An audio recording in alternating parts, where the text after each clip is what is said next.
Hello there, beautiful viewers of High Television, and of course, you're welcome to another edition of your societal program, Focal Point. Yes, we all know the drill once it hits 11 a.m. on a Wednesday or on a Friday. We know it's time for you and I to diagnose, to treat a particular societal ill that is hampering the successful forging ahead of our beautiful or our beloved society.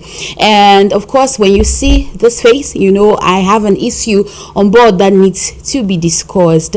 Today's edition is quite interesting because I'm going to sit down with just one person and we will try our very best to educate you as much as possible on the issue that we have brought. I hope your week started off cool and you are having an amazing week so far, and I hope you're able to face the day's challenges or the week's challenges with your head held up high.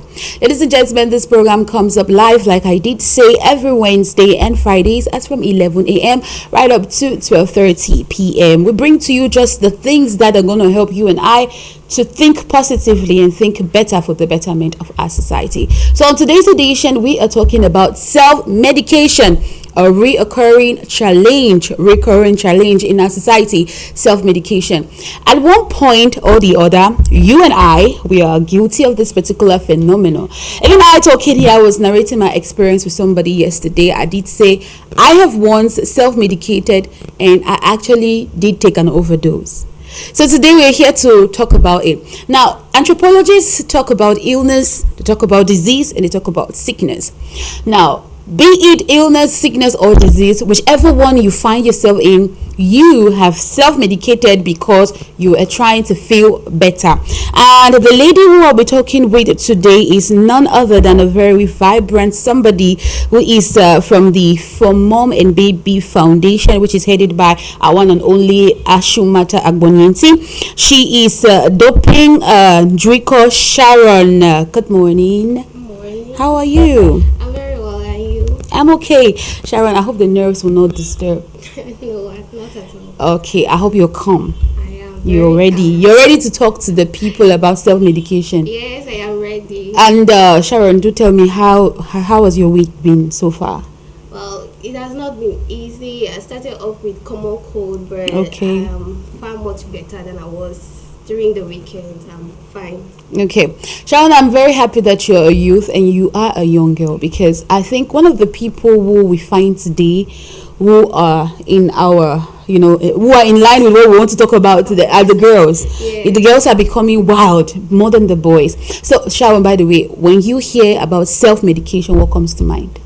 When I hear about self-medication, what comes to my mind is me taking medication without any diagnosis or any prescription. So I just move over the counter and I say, if I'm not feeling fine and I want to remedy that situation, I just don't know what to take, but then I know that I have to take a medication, and then that is where self-medication comes into play. Okay, do you think it's a challenge of our society today? Oh yes, it is a very big one at that, because there are consequences that people really do ignore, but then they still go ahead. So I don't know if it's that they don't care about the outcomes, or it is out of ignorance, or it is poverty.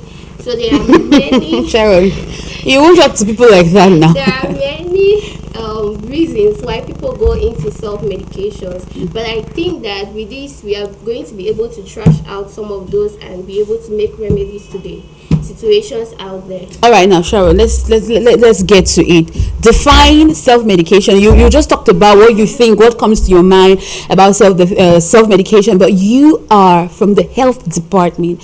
Let's define self-medication from your background.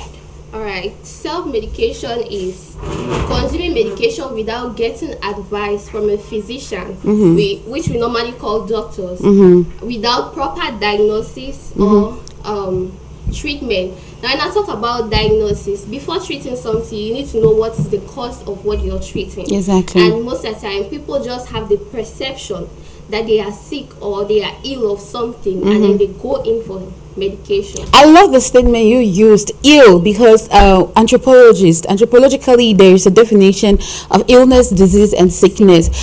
Illness is when you feel that, like you just said, when you feel like, oh, something is wrong with me, I need to feel fine. And then disease is when you actually go to the hospital, you meet a practitioner, and they do the diagnosis, and they're like, okay, we think from your result, this is what is wrong with you. And then sickness is when maybe, you're just moving down the street of Moliko, and your friend is like, you don't look fine, are you sure you're okay? So like they think you're sick because of how you look, or maybe your mannerism is changed from how you were or what they know you to be. That's when sickness comes in. Now, either or the three, many people do self-medicate. Now, Sharon, have you witnessed any scenario of that sort?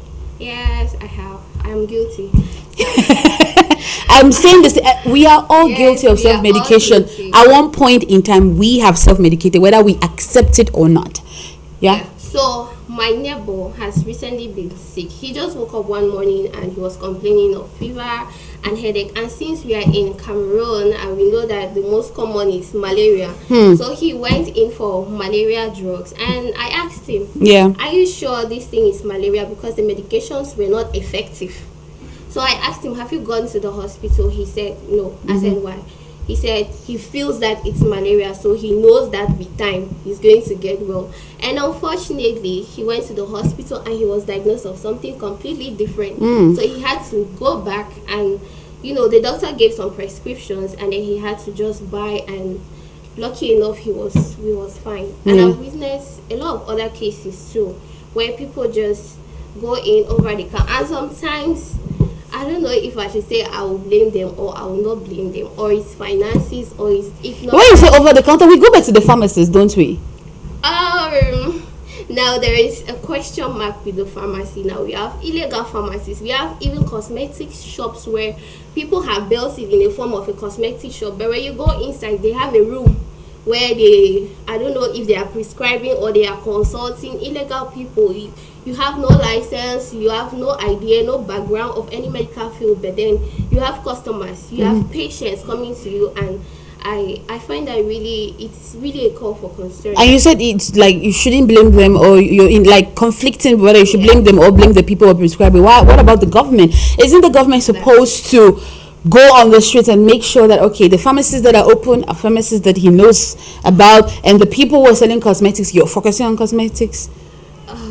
Well, I really don't know what exactly to say, but then I think since we just have to lay more emphasis on sensitization, on sensitizing the public about self-medication, and then telling them where exactly that's the hospital, or how can I put it?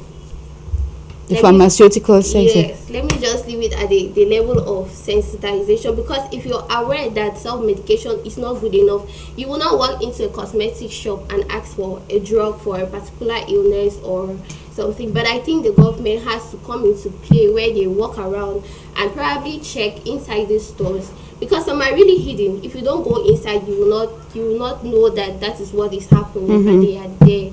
And for those, and I have also witnessed other cases where people don't have pharmacies. They walk around with buckets, these transparent buckets. Now in the buckets you have medications. Rain has fallen on those medications. Sun, everything is happening on those medications, and you're seeing them fading, but you see people still buying from those people. So I don't know, we cannot caution all of those people, because some of them are hawkers. You find them in the market.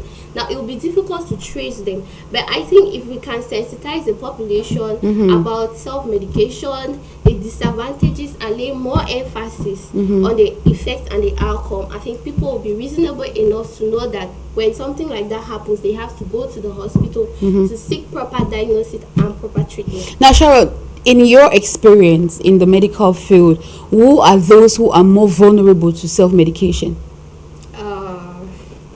I would say, like I said, I don't know if I should say poverty or I should say ignorance. Let me use my field of study, that is midwifery, pregnant women.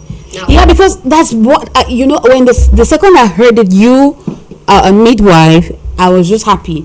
I've seen pregnant women self-medicating. I'm like, do you know how harmful that is for you? I tell you. So we know that Africans will probably base themselves on traditional medicine. So I have been on internships where I have seen women come into the hospital in serious labor pain. Now, when you come to the hospital, we are supposed to check you to know how far the labor is progressing. And God has made it in a way that it's a natural process, even though some circumstances may arise which we do not pray for. So when this lady came in and she was contracting so fast, the midwife on duty was worried. She checked and she was just 3 centimeters dilated, because for you to be able to deliver